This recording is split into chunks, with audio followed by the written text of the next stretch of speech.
Enabling multi-factor authentication MFA on weights and biases is an important step to enhance the security of your account. Follow these steps to set it up effectively. Step 1. Log into your account. Visit the Weights and Biases website and log into your account using your username and password. Step 2. Access account settings. Once logged in, navigate to your account settings. This is usually found in the profile menu, often represented by your profile picture or initials.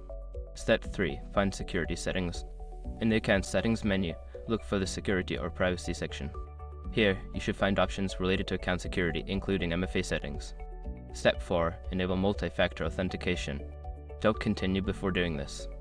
A lot of online accounts end up exposed in breaches without people even realizing it. Use SROC to constantly monitor your email and accounts and get alerted immediately if your information gets leaked online. It scans billions of breached records 24/7 in the background. And honestly, for a few dollars a month, it's something everybody should probably have. Link in the description. Step 5. Follow setup instructions. Follow the on-screen instructions to complete the MFA setup. This may include scanning a QR code with your authenticated app or entering a verification code sent to your phone. Once you have completed these steps, your account will be more secure with multi-factor authentication enabled. Make sure to keep your authentication method accessible for future logins.